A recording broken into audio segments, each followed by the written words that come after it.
Welcome back to coverage of YCS Utrecht 2020. We're here with our quick questions, and for this time we have Joe White from the UK. Joe, what I would like to know is what deck will win YCS Utrecht 2020? What do you think?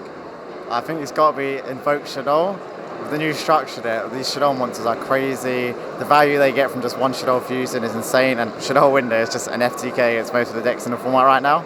So I think that one's going to take it all.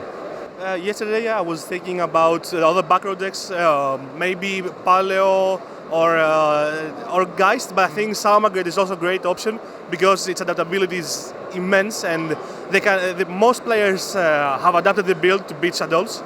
If you were to ask me a week ago, I would say Shadows would win, but everyone is trying to beat Shadows right now. Mm-hmm. So I think one of the three mentioned decks, probably. Okay. I think Altergeist will win this event because it has the best Shadow matchup, and Shadow is the deck to beat in my opinion. Okay. Yeah, that's it. I think Shadow because he can benefit with the surprise factor. So no one is well prepared, I think, against this deck. It's not easy to play, and I thought a lot of good players are playing Shadow, so I think he will win. Okay. Looking back into the past for 2019, what was your most favorite event last year? Oh, it's got to be Euros here at Utrecht last year. I was the first Euros I ever topped, so that's obviously something special for me.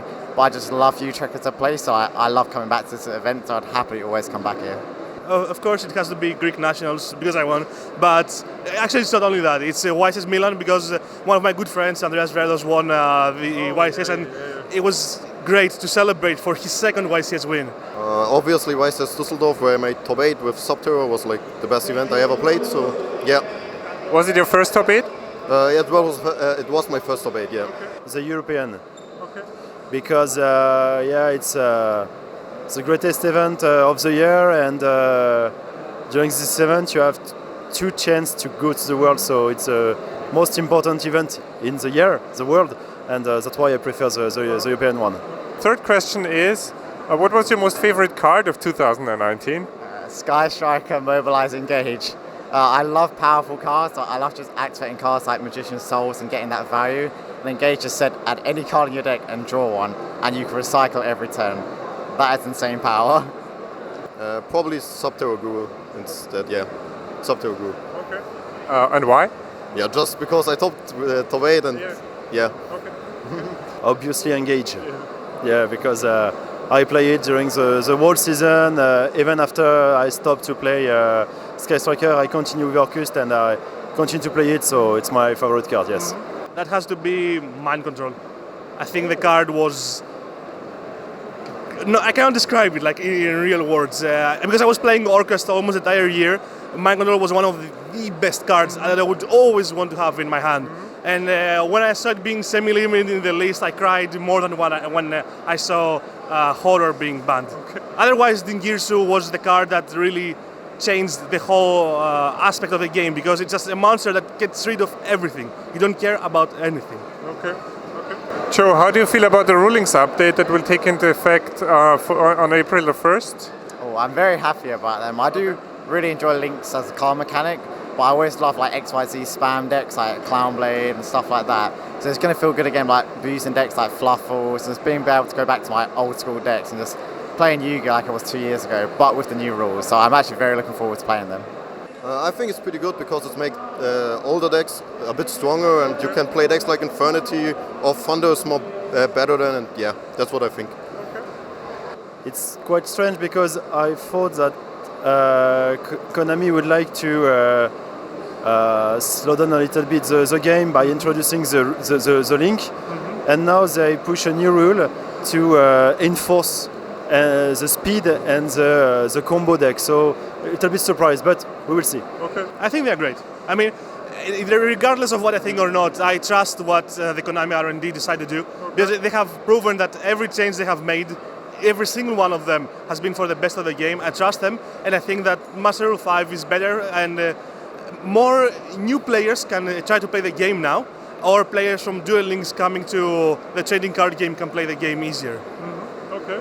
And final question for this section is what's your biggest comeback story in an event or in a match? Do you have any? Yeah, it was a Sky Striker mirror match. It was a very grindy mirror match for the 200th YCS that was here in Utrecht again.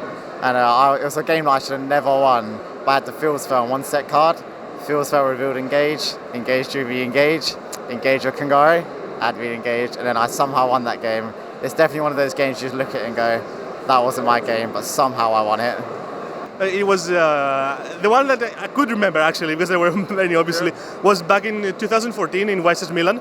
I was playing Shadows, my opponent was playing Clifford's, and I remember that my opponent had Clifford's was a really bad matchup for Shadows, and my opponent had a soft lock with many monsters on the field, and the Clifford whip spell, I don't remember its name, and I was like, I see my hand, I cannot win, I need to draw either BLS, I need to draw BLS because I could get rid of the monster and light for construct.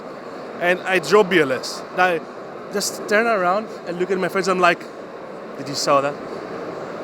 Yeah, I was BLS. And I won the game immediately. Right. Okay. I couldn't believe it.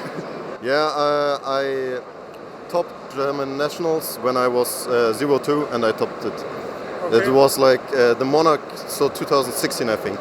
All right. I started 0-2 and I still made top 32. Okay.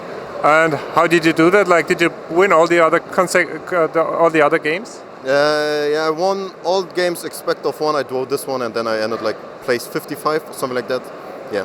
It's the European last year because I lost sadly in, during the playoff against Joshua Schmidt, and I start the European event quite bad with 2 draws. But after that, I came back during the second day, win all the last round, reach the top. So it was good. Yeah. Sounds awesome.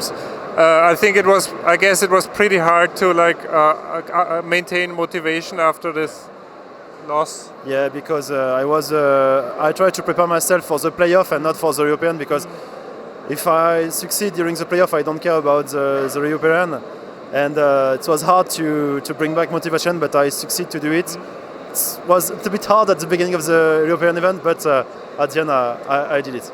All right, thank you very much. Thanks for being here, thanks for taking the time.